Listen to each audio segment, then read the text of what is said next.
ጤና ይስጥልን የከበረ ሰላምታችን በመላው ዓለም ሆናችሁ ቃል ስፖርት ዩቲዩብ ቻናላችንን ለምትከታተሉ ውድ አድማጮቻችን ሁሉ ይድረስ ብለናል። ከሀገር ቤት እስከ ባህር ማዶ ለዚህም ሰዓት በርከት ያሉ ስፖርታዊ ጥንቅሮችን ለእናንተ ውድ አድማጮቻችን ልናስደምጣችሁ ተገኘን። ሰላም ፍቅር ጤናን አብዝተን ተመኘንላችሁ። እናንተ ውድ አድማጮቻችን ደግሞ ላይክ፣ ሰብስክራይብ፣ ሼር በማድረግ እስከ ፕሮግራማችን ፍጻሜ ከኛ ጋር እንድትቆዩ ጋበዝን። በዚህኛውም ጥንቅራችን የተወሰኑ ሀገራዊ መረጃዎችን ለእናንተ ውድ አድማጮቻችን የምናጋራ ይሆናል። በባህር ማዶ ስፖርት የመረጃ ክፍለ ጊዜያችን በርከት ያሉ ዝውውሮችን እናደርሳችኋለን። ዛሬ በታላላቅ የአውሮፓ ክለቦች ሰበር የዝውውር መረጃዎችን የሰማንበት ቀን ነው። በአውሮፓ ትልቆቹ ክለቦች ለአብነት ያክል ሪያል ማድሪድ ተጫዋቹን እንደሚያቆይ ሲያረጋግጥ ባርሴሎና ተጫዋች ለማስፈረም ከስምምነት ደርሷል። በስፋት እንመለከታቸዋለን። የአውሮፓ ሻምፒዮንስ ሊግ ባለቤቱን ክለብ ፕሬዝዳንት ናስር አልከለፊን የተመለከተ በጣም አነጋጋሪ መረጃ ይዘናል። ሜሲ ሮናልዶን ከዓለም ታላላቅ ተጫዋቾች የተመለከቱ መረጃዎችና በአውሮፓ የዝውውር መረጃዎችን በስፋት እናነሳለን። በተወዳጁ የእንግሊዝ ፕሪሚየር ሊግም በርከት ያሉ ዝውውሮችን የሰማንበት ቀን ነው። ከዛ በተጨማሪ ግን የቡድን ዜናዎችን ይዘናል። ፓላስ አደጋ ውስጥ ገብቷል። በጣም አሳዛኙ ክለብ ሆኗል። የማንቸስተር ሲቲን 3 ዝውውሮች እናነሳለን። ቼልሲ ተጫዋች ማስፈረሙን ይፋ አድርጓል። ያው የቼልሲ ዝውውር ፖሊሲ እጅግ በጣም የተለየ ነው። ተጫዋቾችን በተለይ ማሳምኖ የሚያመጣበት መንገድ አሁንም አድርገውታል። ከዛ በተጨማሪ ቼልሲ ሊለቅ የተቃረበውን ተጫዋች እናነሳለን። በሊቨርፑል የመረጃ ክፍለ ጊዜያችን ተጨማሪ ክፍያ ስለማይከፍሉበት ተጫዋችና የፍሎሪያን ዌርትዝን ዝውውር በተመለከተ ሰፋ ያለ ጥንቅር አግኝተናል። ለውድ አድማጮቻችን የምናደርሳችሁ ይሆናል።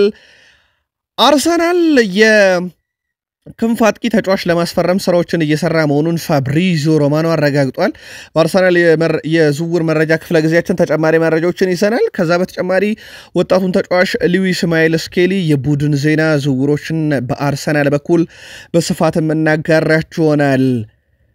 ማንቸስተር ዩናይትድ አሰልጣኝ ሩበን አሞሪም ከአንድ ወር በፊት ዩናይትድ በአውሮፓ ሻምፒዮንስ ሊግ ካልተሳተፈ ተጫዋች እንዴት ታመጣላችሁ ተብሎ ጠይቆ ነበረ። በአንድ መድረክ ለመጫወት ብሎ የኛን ማሊያ የሚለብስ ተጫዋች እንዲኖር አልፈልግም፣ ለዩናይትድ ለመጫወት ብቻ የሚፈልጉትን ነው የምናስፈርመው ብሎ ነበረ። ሁለተኛው ተጫዋች ተገኝቷል። ማቲያስ ኩና አስቀድሞ ተስማማ።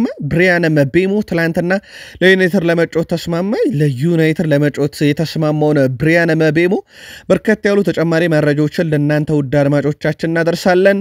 ከዛ በተጨማሪ ዩናይትድ ቤት ድርድር እየተደረገ ነው። የቡድኑን የፊት ወሰር ተጫዋች ለመሸጥ ከጫፍ ደርሰዋል። ብሩኖ ፈርናንዴዝን የተመለከተ ተጨማሪ መረጃ ልናደርሳችሁ ወደናል። ቃል ስፖርት ዩቲዩብ ቻናላችን ላይ ናችሁ። እንደ ሁል ጊዜው ላይክ አድርጉ፣ አበረታቱን። ሐሳብ አስተያየት ካለ አጋሩን። ቤተሰቡን ካሻችሁ ሰብስክራይብ ማድረግ ይቻላል። ላይክ እያረጋችሁ እንድታበረታቱን ግን እንደ ሁል ጊዜው አስቀድመን ጠይቀን ሀገራዊ ጉዳዮችን እናስቀድም። በኢትዮጵያ ፕሪሚየር ሊግ መርሃ ግብሮች ቀጥለው እየተካሄዱ ይገኛሉ። ትላንትና ኢትዮጵያ ቡና ከአርባ ምንጭ ከተማ ጋር ያደረጉት ጨዋታ ደግሞ አንደኛው መርሃ ግብር ነበረ። አርባ ምንጭ ከተማ ለኢትዮጵያ ፕሪሚየር ሊግ ሻምፒዮንነት እየተፋለመ የነበረውን ኢትዮጵያ ቡናን ወደ ኋላ የሚጎተት ውጤትን የተመዘገበው አርባ ምንጭ ከተማ በቡጣቅ ሽመና የ41ኛ ደቂቃ ግብ 1-0 አሸንፈዋል። ቡናማዎቹ ከ6 የሊግ ጨዋታ በኋላ ያለመሸነፍ ጉዟቸው አብቅቷል። ኢትዮጵያ ቡና መሸነፉን ተከትሎ የሊጉ መሪ ኢትዮጵያ መድን ቀጣይ ጨዋታን ካሸነፈ ሻምፒዮን መሆኑን ያረጋግጣል ማለት ነው። ኢትዮጵያ ቡና በ55 ነጥቦች ሁለተኛ፣ አርባ ምንጭ ከተማ በ2 ነጥብ 8ኛ ደረጃ ላይ ተቀምጠዋል። የፊታችን እሁድ አርባ ምንጭ ከተማ ከቅዱስ ጊዮርጊስ እንዲሁም ሰኞ መቀለ ሰባ እንደርታ ከኢትዮጵያ ቡና በ34ኛ ሳምንት የኢትዮጵያ ፕሪሚየር ሊግ ጨዋታቸውን ሲያደርጉ ኢትዮጵያ መድን ሻምፒዮን ሊሆን የሚችልበት አጋጣሚ ዛሬ ሊፈጠር ይችላል ማለት ነው። በኢትዮጵያ ፕሪሚየር ሊግ 33ኛ ሳምንት ሌላኛው መርሃ ግብር በአዳማ ከተማና በባህር ዳር ከተማ የነበረ አዳማ ከተማ 2-0 ያሸነፈበት ጨዋታ ነው። የአዳማ ከተማን የማሸነፊያ ግቦች ሙሴ ኪሮስና ቢኒያም አይተን ያስቆጠሩበት ማለት ነው። አዳማ ከተማ ተከታታይ 3ኛ ድሉን ሲያሳካ፣ ባህር ዳር ከተማ 3ኛ ተከታታይ ሽንፈታቸው እንደዚሁ ያስተናገዱበት ነው። ባህር ዳር ከተማ በ48 ነጥቦች 3ኛ፣ አዳማ ከተማ በ38 ነጥብ 15ኛ ደረጃ ላይ ተገኝተዋል። ከውጤቱ በኋላ ቀጣይ ሳምንት ሰኞ ስሁል ሽረ ከአዳማ ከተማ፣ አርብ ወላይታ ዲቻ ከባህር ዳር ከተማ በ34ኛ ሳምንት የኢትዮጵያ ፕሪሚየር ሊግ እንደዚሁ ጨዋታቸውን የሚያደርጉ ይሆናል። ዛሬ የኢትዮጵያ ፕሪሚየር ሊግ ሁለት መርሃ ግብሮች ይደረጋሉ። ድሬዳዋ ከተማ ከወልዋሎ ዓዲግራት ዩኒቨርሲቲ፣ ኢትዮጵያ መድን ከቅዱስ ጊዮርጊስ ጨዋታቸውን ያደርጋሉ። ኢትዮጵያ መድን ዛሬ ቅዱስ ጊዮርጊስን የሚያሸንፍ ከሆነ የ2017 የኢትዮጵያ ፕሪሚየር ሊግ ሻምፒዮኑን እናረጋግጣለን ማለት ነው። የሸገር ከተማው ቡድን ቅዱስ ጊዮርጊስ ለሌላኛው የሸገር ከተማ ኢትዮጵያ ቡና ምን አይነት ውለታ ይውላል የሚለው ዛሬ የሚጠበቅ ነው የሚሆነው። አመሻሽ 12 ሰዓት ላይ ጨዋታው ይደረጋል በአዳማ ሳይንስና ቴክኖሎጂ ዩኒቨርሲቲ። ይህ ጨዋታ የበርካቶችን ቀልብ የሳበም ሆኗል። ወደ ባህር ማዶ ስፖርታዊ ጥንቅሮቻችን እንሻገር። ውድ ቤተሰቦቻችን በድጋሚ ከቃል ስፖርት ዩቲዩብ ቻናል ጋር መልካም ቆይታ ተመኘን። ሁስኮርድ የሊግ ጨዋታዎች እንደተጠናቀቁ ነበር የሳምንቱን ምርጥ ይፋ የሚያደርገው። አሁን ደግሞ የአውሮፓ ሻምፒዮንስ ሊግ የ2024-25 የውድድር ዓመት አጠቃላይ ምርጥ 11ን ይፋ አድርጓል። ከአውሮፓ ሻምፒዮንስ ሊግ ይፋ ገጽ ምርጫ በጣም የተለየ ነው። ግብ ጠባቂ ቲቦት ኮርቷ፣ ተከላካይ ሐኪሚ፣ ማርኪኒዮስ፣ ኦታሜንዲ እና ሜንዴሽ፣ አራት የአማካይ ስፍራ ተጫዋቾች ላሚን ያማል፣ ጀማል ሙሲያላ፣ ፍሎሪያን ዊርትዝ እና ራፊኒያ፣ ሶስት የፊት መስመር አጥቂዎች ሁለት የፊት መስመር አጥቂዎች ኦስማን ዴምቤሌና ሃሪኬንን አጣምሯል። እናንተ ምርጥ እንዴት ነው ከዚህኛውና የአውሮፓ እግር ኳስ ማህበር ይፋ ገጽ ምርጫ ጋር የእናንተንም ልታጋሩን ትችላላችሁ። ይህ የሁስኮርድ ምርጥ 11 ነው። ቶኒ ሩዲገር በስተመጨረሻ ከሳውዲ አረቢያ የቀረበለትን ጥያቄ ውድቅ አድርጓል። በዚህ መሰረት በሪያል ማድሪድ እንደሚቆይና ተጨማሪ ኮንትራትን እንደሚፈርም አረጋግጧል። ስለሆነም በቀጣይነትም እንግዲህ የሕክምና ምርመራውን ሲያጠናቅቅ ለሪያል ማድሪድ እንደሚጫወትም ተረጋግጧል። ስለሆነም ቶኒ ሩዲገር ረብጣ ብሮች ከሳውዲ አረቢያ ቢቀርብም ዚነዲን ዚዳን ሪያል ማድሪድ ሳለ ውድቅ እንዳደረገው ቪኒሲየስ ጁኒየር ውድቅ አድርጎ እንደቀጠለ ሁሉ ቶኒ ሩዲገርም የሳውዲ አረቢያን ረብጣ ብር ውድቅ አድርጎ በሪያል ማድሪድ እንደሚቆይ አረጋግጧል። ሪያል ማድሪድ በአውሮፓ እግር ኳስ ማህበርም በሚደረጉ አጠቃላይ ውድድሮች በተለይም በሻምፒዮንስ ሊጉ እስካሁን በርካታ ነጥቦችን በመሰብሰብ የሚስተካከለው አንድም ቡድን የለም። ሪያል ማድሪድ በአጠቃላይ ከተከታዩ ባየር ሙኒክ በ200 በላይ ነጥቦች በልጦ በአውሮፓ ቻምፒዮንስ ሊግ እግር ኳስ ታሪክ በርካታ ነጥቦችን ሰብስቦ አሁን የሚመራው እሱ ነው። ሙኒክ ሁለተኛ፣ ባርሴሎና ሶስተኛ፣ ዩቬንቱስ አራተኛ፣ ማንቸስተር ዩናይትድ አምስተኛ፣ ኤስ ሚላን 6፣ ሊቨርፑል 7፣ ቤኔፊካ 8፣ ፖርቶ 9፣ ኢንተር 10፣ ቼልሲ 11፣ አርሰናል 12ኛ ደረጃ፣ ማንቸስተር ሲቲ ወደ 17ኛ ደረጃ ነው። በርካታ ድሎችን በአውሮፓ ሻምፒዮንስ ሊግ አሊያም በርካታ ነጥቦችን ከተጋጣሚ ቡድን በአውሮፓ ሻምፒዮንስ ሊግ በመሰብሰብ ማለት ነው። ሪያል ማድሪድ ነጥቦቹን በመሰብሰብ ብቻ አይደለም ወደ ቤተሰቦቻችን 15 የአውሮፓ ሻምፒዮንስ ሊግ ዋንጫዎችን በማንሳት ቀዳሚው ቡድን እንደሆነ ይታወቃል። ላሚን ያማል በአውሮፓ የነገሰው ምርጡ አሰልጣኝ ነው ብሎታል። እናም የዓለማችን ምርጡ አሰልጣኝ የአውሮፓ ሻምፒዮንስ ሊግን አንስቷል። ይህም ሉዊስ ኤንሪኬ ነው ብሏል። በርካታ ሀሳቦችን ያነሳበትን ጋዜጣዊ መግለጫ በምሽት የስፖርት የመረጃ ክፍለ ጊዜ በስፋት አድንሰናችሁ ነበረ። ከላሚን ያማል ጋር በተያያዘ በዚህ ሳምንት ከዕለተ ሐሙስ ከፈረንሳይ ብሔራዊ ቡድን ጋር ይጫወታል። ያው የዓለማችን ምርጡን ተጫዋች አለመርጥም ብሏል። ምርጡን ተጫዋች ግን የሚወስን ጨዋታ ነው ብሎታል። የሐሙሱ የዩኤፋ ኔሽንስ ሊግ የሴሚፋይናል ጨዋታ ታዲያ ተጋጣሚ አድሪያን ራቢዮ እሱ በጣም ጠንካራ ነው ይላል። ላሚን ያማልን በጣም ጠንካራ ተጋጣሚ ነው፣ በተለይም እድሜውን ከግምቱ ስናስገባ። ነገር ግን በአጠቃላይ የቡድን ተጫዋች ብቃት ስፔን እና ፈረንሳይ እኩል ናቸው ብዬ አስባለሁ። ላሚን ያማል ከመሃል ነጥሮ የወጣው ተጫዋች ሲል ላሚን ያማልን አድንቋል። የሐሙሱ ጨዋታ በጉጉት እየተጠበቀ ነው። የዩኤፋ ኔሽንስ ሊግን ለማሸነፍ የመጀመሪያው ጨዋታ ነው፣ ምንም ጥርጥር የለውም። ፈረንሳይ ከስፔን ሐሙስ ምሽት 4 ሰዓት ላይ የሚደረግ ጨዋታ ነው። ላሚን ያማል ባሎን ዶሩን ይለያል ያለው ጨዋታ ማለት ነው። ባርሴሎና ሁዋን ጋርሻን ለማስፈረም አብዛኛውን ስራ አጠናቋል። በሁለቱ ክለቦች መካከልና በግብ ጠባቂው መካከል ሲደረግ የነበረው ስምምነት አሁን የመጨረሻ ምዕራፍ ደርሷል።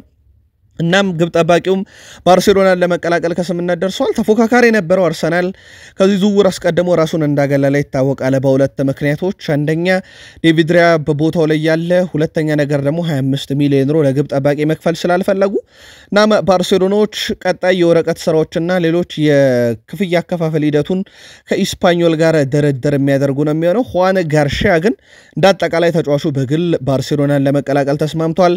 በዚህ ሳምንት ይጠናቀቃል ተብሎ የሚጠበቅ ዝውውር ነው። የአትሌቲኮ ማድሪዱ ኮኬ እስከ 2026 ድረስ በአትሌቲኮ ማድሪድ ለመቆየት ተጨማሪ 1 ዓመት ኮንትራት በትላንትናው ተፈርሟል። የዲያጎ ሲሞኔ ቡድን አትሌቲኮ ማድሪድ በዚህ ሳምንት ደግሞ የ2 ዓመት ኮንትራት ለአንቷን ግሪዝማን አቅርበው ከስምነት ደርሰው ፊርማውን እንዳኖረ ይታወቃል። ሌላኛውን የቡድኑን አንጋፋ ተጫዋች ኮኬ ደግሞ እስከ 2026 በትላንትናው ዕለት ኮንትራቱን ማራዘሙን ይፋ አድርጓል። በዚህ ቡድን በጣም እኮራለሁ፣ ነገር ግን ከዚህ በፊት ያስፈረማናቸውን ተጫዋቾች ከልብ ማመስገን ይኖርብናል ብለዋል። የፓሪስ ሰን ዠርሜኑ ፕሬዝዳንት ናስር አልከላፊ ዣቬር ፓስቶሬ፣ ቲያጎ ሲልቫ፣ ዝላታን ኢብራሂሞቪች፣ ካቫኒ፣ ቲያጎ ሞታ፣ ዲማሪያ፣ ኔይማር፣ ሜሲ፣ ኬሊያን እምባፔ ለክለቡ ላደረጉት ነገር ማመስገን እነኚህ ቀድመው ለፈረሙ የክለቡን ስኬት መሰረት ለገነቡም ተጫዋቾች ምስጋናዬን ማቅረብ ይኖርብኛል ብለዋል። በእርግጥ ማርኪኒዮስም ይህ ዋንጫ የኛ ብቻ ሳይሆን በዚህ ቡድን ተጫውቶ ላለፉትም ነው ማለቱ ይታወቃል። ፕሬዝዳንት ናስር አልከላፊ ደግሞ ረብጣ በራቸውን ለከሰከሱባቸው የቀድሞ ተጫዋቻቸው ዋንጫውን ባያመጡትም ለቡድን ግንባታ መሰረት ነበራችሁና ምስጋናው ይድረሳችሁ ብለዋል። የአውሮፓ ሻምፒዮንስ ሊግ ዋንጫቸውን ይዘው ሀገረ ፈረንሳይ በከተሙ ጊዜ አንድ ነገር ግን ልንንገራችሁ ውድ ቤተሰቦቻችን፣ ናስር አልከላፊ ፓሪስ ሰን ዠርሜንን በመገንባት ሂደት ውስጥ በተለይም የአውሮፓ ሻምፒዮንስ ሊግ ዋንጫን ያነሱ ዘንድ ኔይማር ጁኒየር፣ ኬሊያን ምባፔና ዲማሪያ ላይ ሶስቱ ላይ ብቻ 465 ሚሊዮን ወጪ አድርጓል። ለሶስቱ ይሄን ወጪ ያደርገው ዋንጫ አላመጡም። አጠቃላይ የዘንድሮ የፓሪስ ሰን ዠርሜን ዋንጫ ያነሳው ቡድን ለዝውውር የወጣበት ሂሳብ 471 ሚሊዮን ዩሮ ብቻ ነው። ልዩነቱ የ6 ሚሊዮን ዩሮ ነው። ለሶስት ተጫዋች 465 ሚሊዮን ዩሮ ወጪ አውጥቶ ያጣውን የአውሮፓ ሻምፒዮንስ ሊግ ዋንጫ በቡድን ስብስብ አግኝቶታል ማለት ነው። አንዳንድ ጊዜ ቡድን ከ3 እና ከ4 ተጫዋቾች በላይ መሆኑን ማሳያ ነው የዘንድሮ የፓሪስ ሰን ዠርሜን። እናም ናስር አልከላፊ ብዙ ገንዘባቸውን ከስክሰው ዋንጫ ባያገኙባቸውም ግን አመስግነዋቸዋል። ሊዮኔል ሜሲ የ17ኛ ሳምንት የአሜሪካ ሜጀር ሊግ ሶከር ምርጥ ተጫዋች በመባል መመረጥ ችሏል። በሳምንቱ እንግዲህ በነበረ 17ኛ ሳምንት ጨዋታ ሊዮኔል አንድሬስ ሜሲ 2 ግቦችን አስቆጥሯል። እንዲሁም 2 አስደናቂ አሲስቶችን በጨዋታው ላይ አስመልክቶን ነበረ። እናም የ17ኛ ሳምንት የአሜሪካ ሜጀር ሊግ ሶከር ምርጥ ተጫዋች ተብሎ ተመርጧል። በትላንት ምሽት መረጃችን ሊዮኔል አንድሬስ ሜሲ የአርጀንቲና ብሔራዊ ቡድንን እንደሚቀላቀል ነግረናችሁ ነበረ። ሌላኛው የአውሮፓ ምርጡ የባላንዶር 5 ጊዜ ሻምፒዮኑ ሮናልዶ ደግሞ እንዲሁ የፖርቱጋል ብሔራዊ ቡድንን መቀላቀሉን ነግረናችኋል። እስከዚህ ሰዓት ድረስ 219 ጨዋታዎችን ለብሔራዊ ቡድን ያደረገ ቀዳሚው ተጫዋች፣ 133 ግቦችን ለብሔራዊ ቡድን ያስቆጠረ ቀዳሚው ተጫዋች፣ 136 በላይ ድሎችን በብሔራዊ ቡድን ደረጃ ያስመዘገበ CR7 ክርስቲያኖ ሮናልዶ ነው። በዚህ ሳምንትም ለብሔራዊ ቡድኑ ይጫወታል። እነኚህ ቁጥሮች በብዙ መንገድ ይሻሻላሉ ተብሎ ይጠበቃል። ኪንግስሊ ኮማን በዚህ ክረምት ባየር ሙኒክን እንደሚለቅ ይታወቃል። 30 ሚሊዮን ፓውንድ ደግሞ በባየር ሙኒክ በኩል ተለጥፎበታል። ፈረንሳይ ክንፍ ተጫዋችን ለማስፈረም አንዳንድ ቡድኖች ፍላጎት እንዳላቸው ተረጋግጧል። ባርሴሎና ግን ከዚህ ዝርዝር ውስጥ እንደሌለ ተረጋግጧል። ምክንያቱም ሃንሲ ፍሊክ በዚህ ዓመት ዋነኛ ቀዳቸው የማንቸስተር ዩናይትዱን ራሽፎርድ አሊያም የባርሴሎናውን ሉዊስ ዲያዝን እንደሆነ ይታወቃልና ኪንግስሊ ኮማን ወደ ባርሴሎና እንደማያቀና ተረጋግጧል። ግን ወደ ሌሎች ክለቦች ያቀናል። በባየር ሙኒክ በኩል 30 ሚሊዮን ፓውንዳቸውን የሚከፍላቸውን ክለብ እየተጠባበቁ ይገኛል። ምናልባትም ተጫዋቹ በአውሮፓ ቆይታ ወይም የሚያስፈርመው ክለብ ካጣ እንደተለመደው ወደ ረብጣ ብሮችን ወደሚያቀርቡት ወደ ሳውዲ ፕሮጀክቶች ሊመለከት ይችላል ተብሏል። መረጃውን ታማኝ ዜና ምንጭ ፋብሪዚዮ ሮማኖ አረጋግጦታል።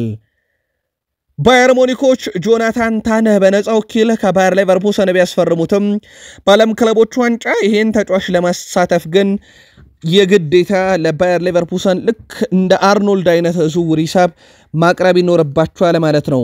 እናም ለተጫዋቹ የ2 ወር ደሞዙን ጨምሮ የ7 ሚሊዮን ዩሮ የዝውውር ሂሳብ ካልቀረበ በስተቀር ባየር ሌቨርኩሰኖች ጆናታን ታ ለባየር ሙኒክ በዓለም ክለቦች ዋንጫ እንዲሳተፍ አይፈቅዱም ተብሏል።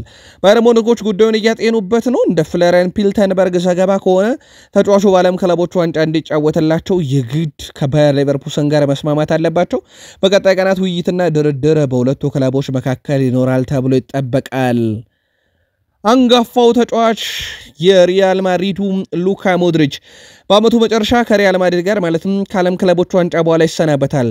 ታዲያ የኤስ ሚላኑ አዲሱ ዳይሬክተር ኤግልታሬ ሉካ ሞድሪችን ወደ ክለቡ ማምጣት እንደሚፈልጉና ለተጫዋቹ ወኪል ይሄንን በይፋ ነግረውታል። ሉካ ሞድሪች በበኩሉ ከበርካታ ክለቦች ጥያቄ ቢቀርብለትም እስከዚህ ሰዓት ድረስ ውሳኔ እንዳልወሰነ ተረጋግጧል። ሉካ ሞድሪች በሪያል ማድሪድ መቆየት ፍላጎት ቢኖረውም ክለቡ ሪያል ማድሪድ ግን እሱን የማቆየት ምንም አይነት ፍላጎት ስለሌለው በአመቱ መጨረሻ በነፃ እንደሚለቁት ይታወቃል። መዳረሻው እርግጥ አይደለም። ትላንትና ግን ኤስ ሚላን በአዲሱ ስፖርቲንግ ዳይሬክተሩ በኩል ይፋ ጥያቄ ለተጫዋቹና ለወኪሉ አቀርበዋል። በቀጣይ ምላሹ ይጠበቃል። ውድ ቤተሰቦቻችን ቃል ስፖርት ዩቲዩብ ቻናል ከሀገር ቤት እስከ ባህር ማዶ የተመራረጡ ስፖርታዊ ጥንቅሮችን እያጋራናችሁ እንገኛለን። ከተወዳጁ የእንግሊዝ ፕሪሚየር ሊግ ወዳገኘናቸው ተጨማሪ ስፖርታዊ ጥንቅሮቻችን እንሻገር። በድጋሜ ከቃል ስፖርት ዩቲዩብ ቻናላችን ጋር መልካም ቆይታ ተመኘን።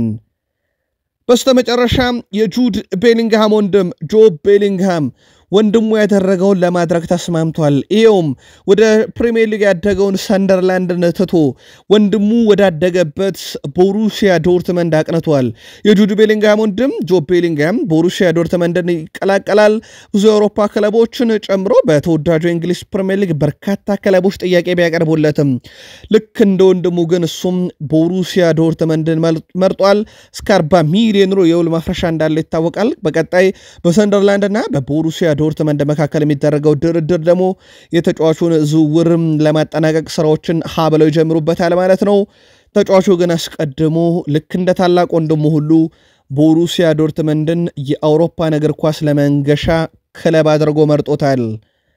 አስቶን ቪላ የአይንትራክ ፍራንክፈርቱን ተጫዋች ፌራን ቼቢ እንደማስፈረም ስራዎችን መስራት ጀምረዋል። የውል ማፍረሻው እስከ 40 ሚሊዮን እንደሆነ ተረጋግጧል። ኡና ኤምሬ በቀጣይ በኤሮፓ ሊግ የሚሳተፈውን ቡድናቸውን ለማጠናከር ካሁኑ ስራዎችን እየሰሩ ይገኛሉ። በተለይም በውሰት ያሉ ተጫዋቾችን እንደ ራሽፈርድ ያሉትን መመለሳቸውን ተከትሎ የተወሰኑ ተጫዋቾችን ያመጣሉ ተብሎ ይጠበቃል። የአይንትራክ ፍራንክፈርቱ ተጫዋች ፋሪስ ቼቢ ዋነኛ ዕቅዳቸው ነው። ፓላስ አጣብቂኝ ውስጥ ገብቷል። ወደ ቤተሰቦቻችን በሚቀጥለው የውድድር ዓመት እንግዲህ በኤፍኤ ካፑ ሲቲን ያሸነፈው የኤሮፓ ሊግን ትኬት እንደቆረጡበት ይታወቃል። ምንም እንኳን 12ኛ ሆነው ቢጨርሱም በፕሪሚየር ሊጉ ነገር ግን ፓላስ አደጋ ውስጥ ገብቷል። ይህ የሚሆነበት ምክንያት ባለቤቱ ሌላ የያዘው ክለብ በኤሮፓ ሊግ መሳተፉን ተከትሎ ነው። ክሪስታል ፓላስም በቀጣይ እንግዲህ ከአውሮፓ እግር ኳስ ማህበር ጋር ቁጭ ብለው ውይይት ያደርጋሉ። ይህም 43 በመቶ የክሪስታል ፓላስ ባለቤት የሊዮንም ባለቤት ናቸው። ሁለቱም ለኤሮፓ ሊግ ይሳተፋሉ። በአውሮፓ እግር ኳስ ማህበር ሁለት ቡድኖች በአንድ ባለቤት ስር ሆነው ደግሞ በአውሮፓ የአንድ መድረክ ተሳትፎን አያገኙም። ይህን ጉዳይ ለማስረዳት መፍትሄ ለማፈላለግ በዚህ ሳምንት ፓላሱ ባለቤት የፓላስና የሊዮን ባለቤት ከአውሮፓ እግር ኳስ ማህበር ጋር ድርድር ያደርጋሉ ተብሎ ይጠበቃል። ማንቸስተር ሲቲዎች በዚህ ሳምንት 3 ዝውውሮችን ለመጨረስ ስራዎችን እየሰሩ ነው። ይህንንም ሲቲዎች አረጋግጧል። ታይጃኒ ሬንደርስ፣ ሪያን ቼርኪና ራይት አይት ኑሪ የሶስቱ ዝውውሮች ከዓለም ክለቦች ዋንጫ በፊት ለማጠናቀቅ ስራዎችን እንደሚሰሩ ተረጋግጧል። የዓለም ክለቦች ዋንጫም ከ2 ሳምንት ያነሰ ጊዜ ነው የሚቀረው። በእኛ አቆጣጠር እንግዲህ ሰኔ 7 ነው የሚጀምረውና ኦልሞስት በጣት የሚቆጠሩ ያህል ቀናቶች ቀርቶታል። ማንቸስተር ሲቲዎችም ታዲያ ከዛ በፊት የሶስቱንም ዝውውሮች እንደሚጨርስ አረጋግጧል። የአማካኝ ስፍራ የ10 ቁጥር ሚናና የግራ ተከላካዩን ማለት ነው። የፔፕ ጋርዲዮላ ቡድን በቀጣይ ቀናትም ከቡድኑ የሚሰናበቱ ተጫዋቾችን በዛውም ልክ ይፋ ያደርጋሉ ተብሎ ይጠበቃል። አስቀድሞ በጥር የጀመሩትን ተጫዋቾችን የማስፈረም ሂደት በዚህም ክረምት አጠናክረው ቀጥለውታል። ቤኔፊካዎች የቀድሞ ተጫዋቻቸውን ጆዋ ፍሌክስን ከቼልሲ ለማስፈረም ይፋዊ ንግግር ለማድረግ ወስነዋል። ቼልሲዎችም ተጫዋቹን ለማንኛውም ክለብ ለመሸጥ ክፍት እንደሆኑ አስቀድመው አሳውቀዋል። በጆዋ ፍሌክስን በኩል አሁን ያለው ዋነኛ ፍላጎት ወደ ቀድሞ ክለቡ ቤኔፊካ መመለስን እንደ አማራጭ ወስዶታል። የፖርቱጋሉ ተነባቢ ጋዜጣ ሪካርዶ ፖርቱጋልም ይህንን መረጃ አረጋግጦታል። በኤስ ሚላን የውሰቱን እንደተጠናቀቀ ይታወቃል። በቅርቡ ወደ ቼልሲ ይመለሳል። መዳረሻውም ቤኔፊካ ይሆናል ተብሎ ይጠበቃል። በተቃራኒው ልማደኛው ቼልሲ ተጫዋች አስፈርመዋል። የምዕራብ ለንደኑ ክለብ ቼልሲ አዲስ ተጫዋች ወደ ቡድን ስብስቡ መቀላቀሉን ትላንት ይፋ አድርጓል። ሰማዮቹ ፖርቹጋላዊያን አማካይ ዳሪዮ ኢሶጎን ከስፖርቲንግ ሊዝበን ማስፈረማቸውን ይፋ አድርገዋል። የዓመቱ ዳሪዮ ኢሲጎ ጥር ላይ ቼልሲን ተቀላቅሎ በውሰት በስፖርቲንግ ሊዝበን መቆየቱ አይዘነጋም። ቼልሲ ለተጫዋቹ ዝውውር 22 ሚሊዮን ዩሮ ማውጣቱ ሲገለጽ እስከ 2033 የሚያቆይ የ8 ዓመት እንደተለመደው የረጅም ጊዜ ፕሮጀክት አስፈርመውታል። ተጫዋቹ በቀጣይ የቼልሲ ዋናውን ቡድን እንደሚቀላቀል ይፋ ተደርጓል። ስለዚህ ወደ እህት ክለብ ስትራስቡርግ ያመራል ማለት ነው። ቼልሲዎች ይህ የዝውውር መስኮት ገና እስከ ጁን 10 በሚቀጥለውም በርከት ያሉ ተጫዋቾችን ያመጡበታል ተብሎ ይጠበቃል። አሁን ደግሞ የስፖርቲንግ ሊዝበኑን ተጫዋች በይፋ ማስፈረማቸውን አረጋግጠዋል። ኑኖ ማዱኬ ስለ አሰልጣኙ ጥራት ሲጠየቅ ይህ ቡድን ውጤት መሰረቱ አሰልጣኝ ማሬስካ ነው ብሏል። ጥራት ያለው ቡድን እየገነባ ነው። የሚቀጥለው የውድድር ዓመት ከዚህ የተሻለ እንደሚሆን አልጠራጠርም ብሏል። ዘንድሮም ኮንፈረንስ ሊግን አሳክተናል፣ የአውሮፓ ሻምፒዮንስ ሊግን አንስተናል። በቀጣይ ዓለም ክለቦች ዋንጫ ላይም በትልቁ እንሳተፋለን። ከምንም በላይ ግን የሚቀጥለው የውድድር ዓመት ከዚህኛው ይሻላል። ማሬስካ በጣም የተለየ እቅድ ያለው አሰልጣኝ ብሎታል። ማሬስካም ከዘንድሮ የቀጣይ ዓመትን የተሻለ እናደርገዋለን ማለታቸው የሚዘነጋ አይደለም። ቤኔፊካ ከሊቨርፑል ተጨማሪ ክፍያ አለማግኘቱን ተከትሎ አጠቃላይ ዳርዊን ኑኔዝ የዝውውር ሂሳብ በ71 ሚሊዮን ዩሮ ተቋይቷል። ዳርዊን ኑኔዝ በሊቨርፑል ቤት አንድ ተጨማሪ ጨዋታ ማድረግ ይጠበቅበት ነበርም፣ ነገር ግን ያንን እድል አልሰጡትም ሊቨርፑሎች። እናም ይህ ተጫዋች ያንን እድል አለማግኘቱ ወይም ተጨማሪ አንድ ጨዋታ ለማድረጉን ተከትሎ በውሉ ላይ ባለው መሰረት ለቤኔፊካ ተጨማሪ ክፍያን አይከፍልም። በዚህም መሰረት አጠቃላይ ክፍያው ወደ 84 ሚሊዮን ዩሮ ቢጠጋም ነገር ግን ቀሪውን ገንዘብ እንደማይከፍል መረጋገጡን ተከትሎ በ71 ሚሊዮን ዩሮ ዝውውሩ ይጠናቀቃል። ስለሆነም ዳርዊን ኑኔዝ በቀጣይ ክረምት ሲሸጥ በሊቨርፑል በኩል ወጪ ገቢ ባላንሱን በተወሰነ መንገድ ያስተካክልላቸዋል። በሊቨርፑል በኩል አሁንም ለዳርዊን ኑኔዝ ገዢ ያፈላለጉለት እንደሆነ ይታወቃል። ተጫዋቹ በቀጣይ ውድድር ዓመት በሊቨርፑል የማይቀጥልም። በርከት ያሉ የቃል ስፖርት ዩቲዩብ ቻናል የሊቨርፑል ደጋፊዎች የፍሎሪያን ዊርትዝ ዝውውር ጉዳይ ከምን ደረሰ ዝውውሩ በሚል በተደጋጋሚ ጥያቄዎችን ስታቀርቡልን ነበረ። በርከት ያሉ ታማኝ የሚባሉ የዜና ምንጮች በርካታ መረጃዎችን በተጫዋቹ ዝውውር ላይ ይዘው እየወጡ ነው። ታማኝ የሚባሉትን ብቻ መርጠን እናደርሳችሁ። ኦልሞስት በጣም ተቀራራቢ ሆኖ ነው ማለት ነው። የባየር ሌቨርኩሰንና የሊቨርፑል ድርድር እንግዲህ 130 ሚሊዮን ፓውንዱ ተቀባይነት የለውም ያለው ቢልድ ነው በባየር ሌቨርኩሰን በኩል። ፍሎሪያን ፒልተንበርግም ከ140 እስከ 150 ሚሊዮን ዩሮ ይፈልጋሉ ባየር ሌቨርኩሰን የሚል መረጃን ይዞ ወጥቷል። ክርስቲያን ፍሉክ በዚህ ዝውውር ላይ በተመሳይ እስከ 150 ሚሊዮን ዩሮ ለዝውውሩ ባየር ሌቨርኩሰኖች ይፈልጋሉ ብለዋል። ኪከር በዚህ ዝውውር ላይ በተመሳይ በሁለቱ ክለቦች መካከል ያለው ድርድር የቀጠለ ሲሆን 20 ሚሊዮን ዩሮ ልዩነት አለ። ያም እስከ 150 ሚሊዮን ዩሮ ነው ይላል። መጨረሻ ላይ ታማኙ የዜና ምንጭ ፋብሪዚዮ ሮማኖ በጉዳዩ ላይ ራሱን መረጃ ይዞ ወጥቷል።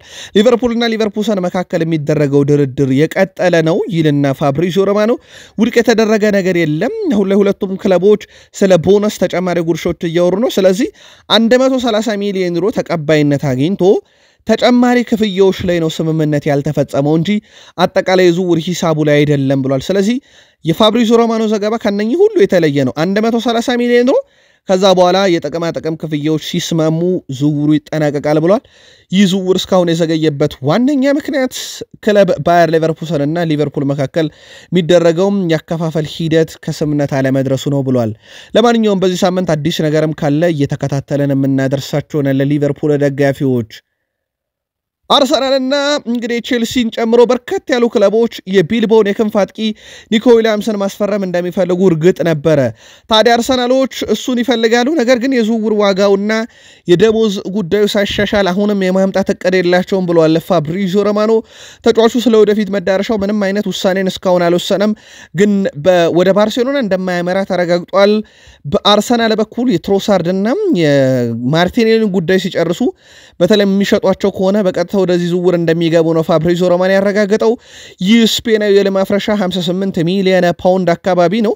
አርሰናሎች ታዲያም ወደዚህ ዝውውር ዳግም ተመልሰዋል።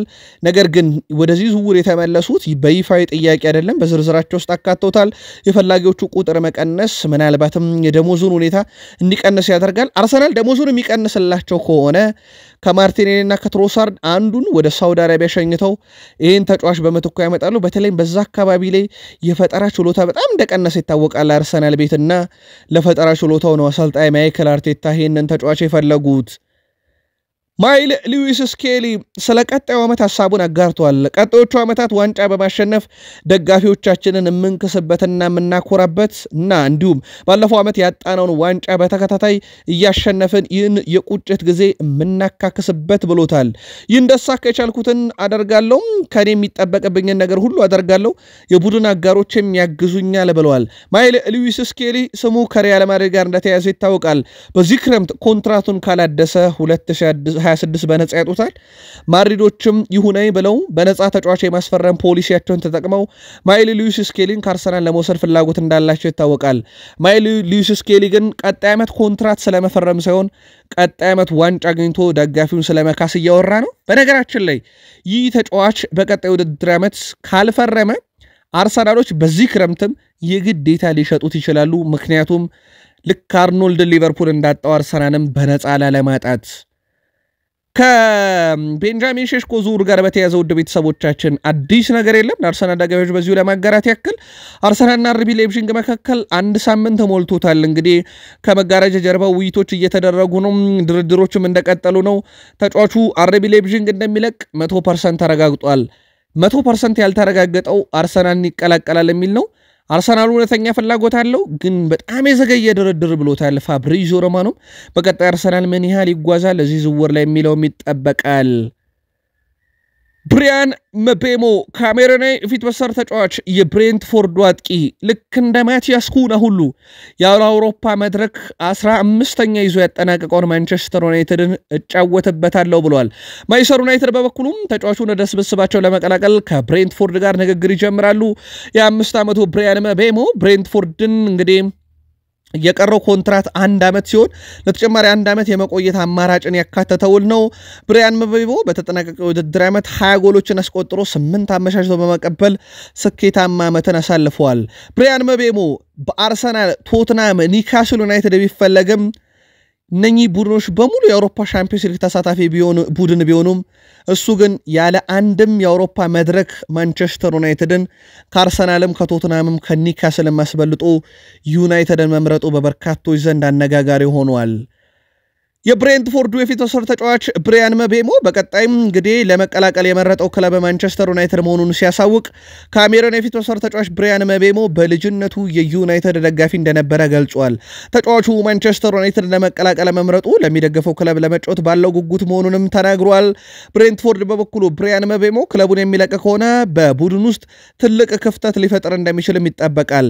ይሁን እንጂ ብሬንትፎርድ ክፍተቱን ለመሙላት ሁልጊዜም እንደሚያደርገው አሁንም መንገድ አያጣም ነው የተባለው። ተጫዋቹ የዝውውር ሂሳብ የብሬንትፎርድ ክለብ ሪካርድ ሽያጭ ዋጋ ይሆናልም ተብሎ ይጠበቃል። በርካታ የዜና ምንጮች እስከ 60 ሚሊዮን ዩሮ ለዚህ ተጫዋች ይፈልጋሉ ተብሏል። ብሬንትፎርዶች ቶማስ ፍራንክ አስቀድመው እኛ አትራፊዎች ነን፣ ፈላጊ ከመጣ እንሸጠዋለን ብለው ነበር። ተጫዋቹ ቀጣይ ለዩናይትድ ለመጫወት ከስምነት ደርሷል።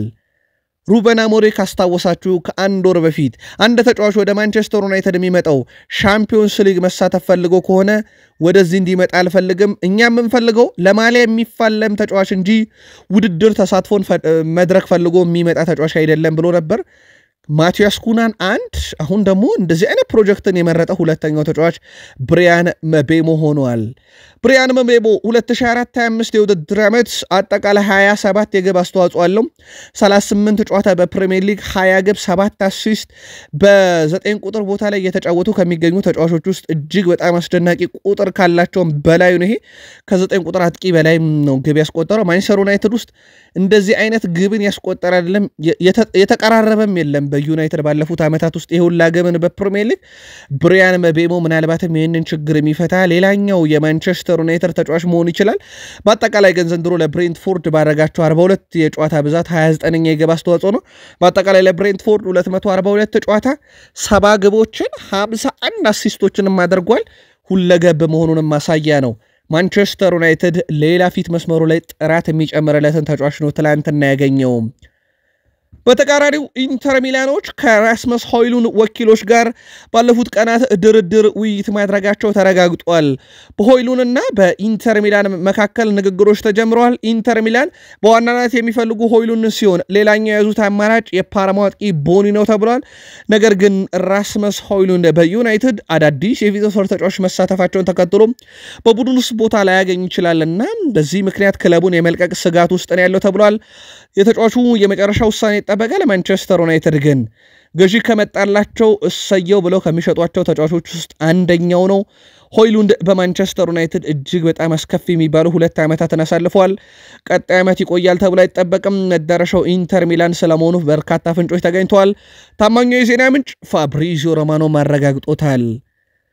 ብሩኖ ፈርናንዴዝ አልሂላልን ለመቀላቀል የመጨረሻ ውሳኔውን የመወሰን የሱ ጠፈንታ ብቻ እንዳልሆነ ነው ቤን ጃኮብስ ያስነበበው። እናም ወደ ሳውዲ አረቢያ ለመሄድ የግድ የቤተሰቦቹ ይሁንታ የሚያስፈልጋል ብሏል። እናም ተጫዋቹ ዋነኝነት ከገንዘቡም ከፕሮጀክቱም በላይ ከቤተሰቦቹ ጋር ውይይት ለማድረግና ቤተሰቦቹ ወደ ሳውዲ አረቢያ ሄደውም እንግዲህ ለመኖር ፈቃደኛ መሆን ይጠበቅባቸዋል። በዚህ ምክንያት በዩናይትድ የመቆየት ውሳኔው የወኪሉ የብሩኖ ፈርናንዴዝ አሊያም የማንቸስተር ዩናይትድ ብቻ አይደለም ብሏል። እናም ከእግር ኳሳዊ ውጭ የሆኑ ጉዳዮች ይህንንም ዝውውር ሊወስኑት ይችላሉ እያለ ነው። ማንቸስተር ዩናይትድ ቤት የብሩኖ ፈርናንዴዝ ቆይታ እነኛ አዲስ የሚፈርሙ ተጫዋቾች ላይ የበለጠ ቡድኑን ያጠናክራል ተብሎ ይጠበቃል። ለማንኛውም ከሀገራት ጨዋታ በኋላ ወኪሉና ብሩኖ ፈርናንዴዝ በማንቸስተር ዩናይትድ ቆይታቸው ዙሪያ ላይ የመጨረሻ ውሳኔያቸውን ይወስናሉ ተብሎ ይጠበቃል። የዩናይትድ ደጋፊዎችን በየዕለቱ ይጠብቁታል። እኛም አዲስ ነገር ሲኖር ልክ እንደዚሁ በየዕለቱ እናጋራችኋለን።